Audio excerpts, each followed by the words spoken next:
In this video, we'll discuss about oroantral fistula. This is one of the most commonly asked long essay, or it can be asked as short answer. We'll see first definitions of oroantral communication and oroantral fistula. Oroantral communication is nothing but fresh connection between the maxillary sinus and oral cavity. There is no epithelial lining. Whereas in case of oroantral fistula, it is somewhat more long-standing and it is completely established connection, established pathway between the maxillary sinus and the oral cavity with pathological lining, epithelial lining. This is the more important differentiating point.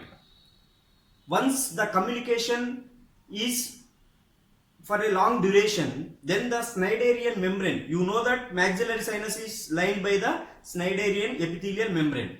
That epithelial membrane and the oral epithelial both join to form the epithelial lining of the tract, that fistula. So it has pathological epithelial lining when that is oroantral fistula. Okay, now then coming to the etiology.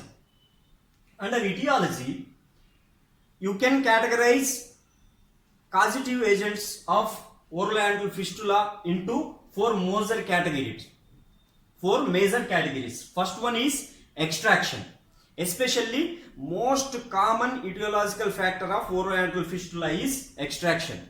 That too maxillary posterior teeth. Maxillary posterior tooth extraction. If you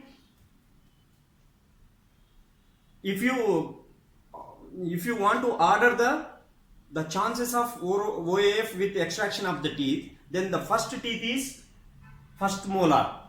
Okay, that too palatal root or mesobuccal root of the first molar.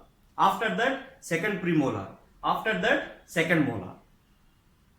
Okay, so first most common reason of oroantral fistula is extraction of the maxillary posterior teeth, and that too divergent roots.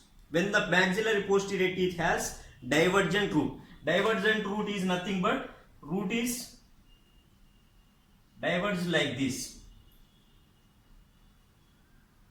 Okay, root is diverged like this and in between there is palatal root. So when the root is like this, when the root is diverged, there is interradicular bone here. So the teeth will, when you are extracting, the teeth will be too strong. Ideally, this type of the teeth must be sectioned, that is tooth sectioning should be done and should be removed separately. But if you try to remove it forcefully, then this bone also fractured and it attaches to the apical of the root, apex of the root. So it will come along with the root. That will obviously result in the oroantral fistula. And after that, periapical lesions. That means maxillary posterior teeth with periapical lesions. Maybe periapical granuloma or any periapical cyst.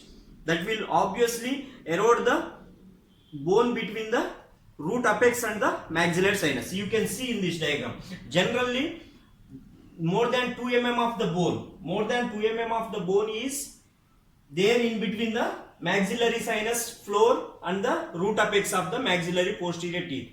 You can see in this diagram, this is the maxillary sinus, red one, and it has a base and apex. Base is towards the lateral wall of the nose and apex is towards the zygomatic bone. Okay, it has a roof which separates it from the orbital cavity and it has a floor. So there is approximately more than 2 mm of the bone between the floor of the maxillary sinus and root apex. But in some cases, due to the periapical lesions, obviously this periapical lesion will erode this separating bone between the floor of the sinus and root apex. Then when you try to extract the tooth, that will obviously result in oroantral fistula. Then coming to the isolated teeth. Isolated teeth is nothing but single standing tooth in the maxillary posterior region. That means after the extraction of all the teeth, if there is only one maxillary teeth, maybe it could be the maxillary first molar or premolar, anything. But when there is only one teeth standing, after extraction of all teeth, there is expansion of the maxillary sinus boundaries. So after expansion it comes close to the alveolar ridge crest. So when you try to extract that single tooth, isolated tooth, that will obviously result in the maxillary oroantral fistula. Okay, after extraction there is expansion of the maxillary sinus boundaries. Then coming to the long rooted canine cases also, you may result in oroantral communication. And when you are extracting maxillary aids, that is maxillary third molar, if there is fracture of the maxillary tuberosity, that may also result in the oroantral communication. So this is all about extractions, extraction of maxillary posterior teeth, and some specific cases in that there is higher chances of getting oroantral communication. Then the next is pathological entities, that is pathologies. Cyst and tumors of maxillary posterior teeth, osteomyelitis of maxilla, or it could be the maxillary sinus. That means cyst and tumors of maxilla that is originating from the maxillary posterior teeth, or it may originate in the maxillary sinus itself. Okay, then malignancies of maxillary sinus, then syphilis, palatal gumma, which erodes the hard palate, resulting in the oroantral communication. Then coming to the iatrogenic regions, apicectomy is performed on the maxillary posterior teeth, and implant surgery, especially when there is little bone available for the placement of implants, that will obviously result in oroantral communication, and maybe due to the infections of the implants. Okay, then cardiac operation. After cardiac operation we do a ribbon gauzing or antral packing, and the end of that ribbon gauze is left exposed into the oral cavity. If that opening is failed to heal, then it will obviously result in the oroantral communication. After that, orthognathic surgeries, especially Leafort 1 osteotomies or Leafort osteotomies, then enucleation and maxillectomies, that is cyst and tumors treatments, that is enucleation of the cysts, or maxillectomies, that is resection of the tumors involving the posterior maxilla. So these are the iatrogenic reasons, that means surgeries, due to the surgeries. After the trauma, especially palatal splits, that is if there is Leafort 1 fracture or Leafort 2 or 3, if there is combined with the mid palatal split, that will obviously result in oronasal communication or oroantral communication. So these are the etiologies of the oroantral communication or oroantral fistula. So divide them majorly into the 4 categories. Extraction, you can remember X, after that pathology is P, after that iatrogenic I, after that trauma 3. Okay, remember X pit. Okay, in books, in different books, it is given number of causes with no major categories, that is no division, so it is difficult to remember. That is why we have majorly categorized into 4 varieties. And remember, extraction is the most common cause, then pathologic, iatrogenic, and trauma. X pit. Okay,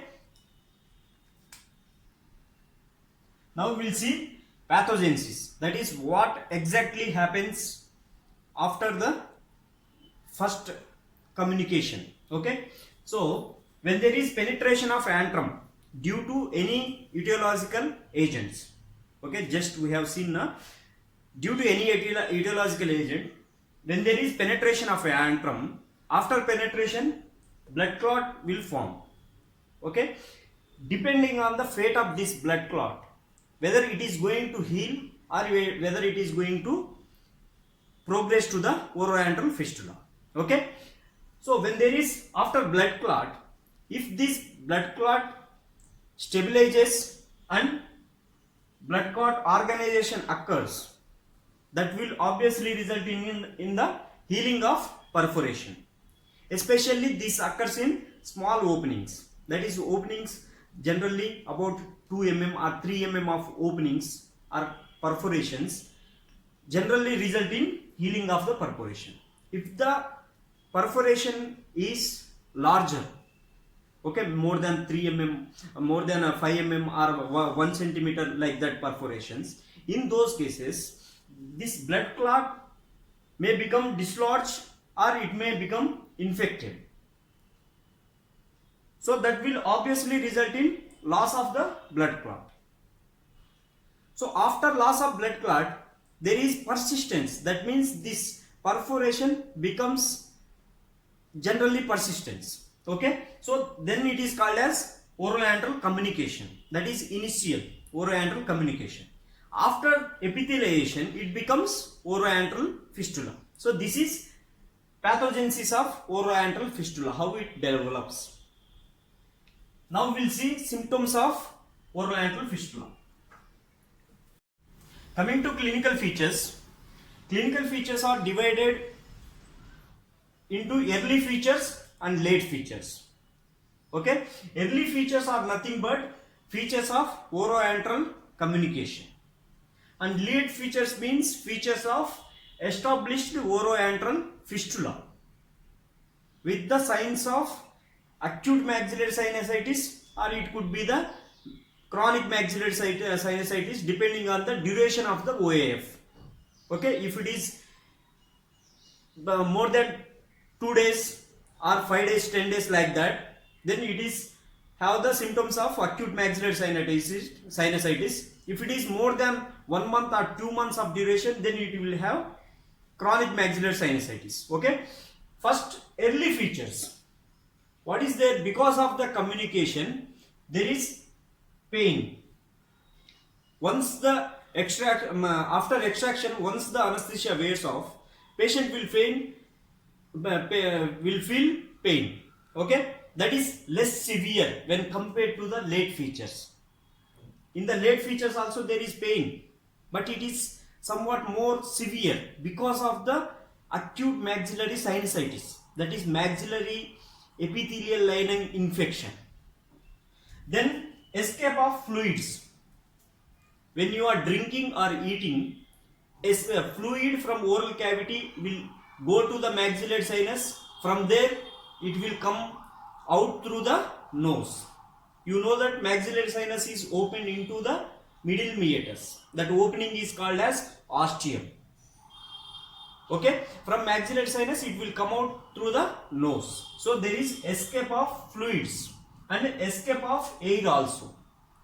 Patients of oroantral communication or OAF, they cannot hold air intraorally like this. They cannot do like this, because if they do like this, air will escape through the maxillary sinus, then through the nose, right? Then epistaxis.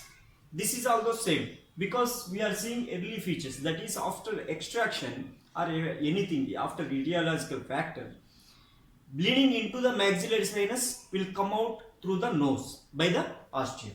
Then nasal tone of voice. Okay, so these are the early clinical features. There is no need to write signs, symptoms, nothing. Okay, just you write about clinical features, that is early features. Okay, you can easily remember. Pain, there are 3 E's, that is escape of fluids, escape of air, and epistaxis, and then there is nasal tone of voice. You can see nasal tone in cold cases also. Okay, so you can remember it as pen, but there are 2 more extra E's. Then coming to the late features, that is features of established oroantral fistula. In this, pain is somewhat severe. If the duration of the OAF is little bit less, that is maybe the 5 days or 10 days, like that, due to the acute maxillary sinusitis. Okay, once there is escape of fluid or escape of food into the maxillary sinus, that is food due to the food lodgement or due to the salivary contamination, maxillary sinusitis will develop due to the oroantral communication. That maxillary sinusitis symptoms you can write here. If you remember these features, you can write these features for OAF, or if the question is asked as maxillary sinusitis, it could be the acute or chronic. Then you can write these features for that question also. The only difference is in acute case symptoms of somewhat severe pain, or it may have fever like that. In chronic cases infection is somewhat low. Okay, so first one is pain, then tenderness in infraorbital region. This is most important sign of maxillary sinusitis, tenderness in infraorbital region. Then purulent nasal discharge, that is pus may develop in the maxillary sinus due to the maxillary sinusitis. That discharge, that pus will discharge through the nose, through the ostium. Okay, then postnasal drip, instead of coming anteriorly, the discharge may track downwards towards the oropharynx, that is called as postnasal drip. Okay, there is anterior nasal discharge or postnasal drip. Then popping out of antral polyp, that is due to the infectious process, especially in cases of younger patients. Okay, due to the higher reactive capacity, antral polyp may develop that will pop out through the opening, that is oroantral communication. Through the opening it will pop out into the oral cavity. Okay, then systemic reactions, especially in acute cases, that is acute maxillary sinusitis, fever or headache. Then nasal mucosa congestion, that is inflammation of the mucosa around the ostium, especially, that is opening of maxillary sinus. Then coming to the halitosis. Okay, patient may feel halitosis also due to the food lodgement in the maxillary sinus that retains there, and it will produce halitosis. So these are the features of late oroantral fistula, that is established oroantral fistula. You can write features of acute maxillary sinusitis, or initially it will see acute maxillary sinusitis, then it will progress to the chronic maxillary sinusitis along with these features also. Okay, in established OAF you can't only see these features, you can see these features also. Okay, there is escape of fluid and escape of air. Okay, and there is nasal tone also, right? So this is all about clinical features. Now we will discuss about diagnosis. For diagnosis or confirmation of oroantral fistula, it depends on the size of the oroantral fistula. If the OAF is large, then we can detect it or diagnose it by inspection only. Okay, by seeing only we can detect it. For further diagnosis you can write IOPA or OPG, okay, and CT scan or PNS view.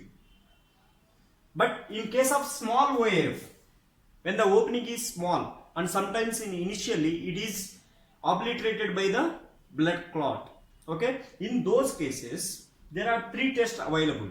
That is, first one, nose blowing test, that is also called as Valsalva maneuver. You know this. Okay, by blocking the nose will advise the patient to blow, that is to exhale, to release the air. Okay, so when you do like that, due to the blockage of the passage, the air will enter the maxillary sinus through the through the ostium. From that maxillary sinus it will come intraorally through that opening. Okay, this is called as nose blowing test. When you are blowing the nose, you can see bubbling at the opening intraorally. Okay, this is nose blowing test, Valsalva maneuver. And cotton wisp test, this is same thing exactly. At the opening intraorally, at the opening of OAF, we'll place cotton. Okay, we'll place a cotton at the opening, and again we'll try to advise the patient to blow the nose. Okay, some of the air will escape through the maxillary sinus and it will come intraorally. Okay, when it escapes from the cavity or opening, obviously it displaces cotton. Okay, this is cotton wisp test. And another one is mouth mirror frogging test. This is also same. Instead of cotton, we'll place a mouth mirror. Okay, due to the escape of air, it will fog the mirror. That's all. Simple, very much simple. Nose blowing test, cotton wisp test, and mouth mirror fogging test.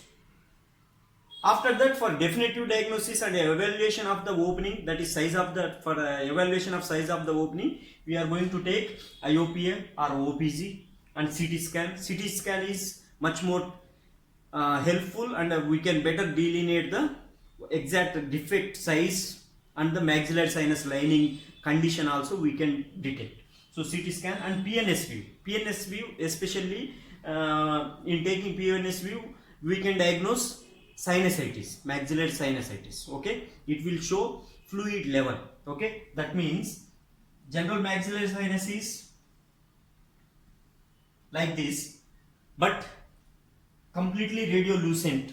Okay, on PNS view. But in cases of sinusitis, there is fluid level. Okay, because of the post accumulation or maybe the accumulation of fluid, you can see like this. Okay, so this is all about fluid. This is all fluid. Okay, you can see fluid level in the maxillary sinus in PNS. PNS is helpful in diagnosis of maxillary sinusitis. Okay, so this is all about diagnosis. Next video we'll discuss about management. If you like this video, hit the like button, share the video, subscribe the channel.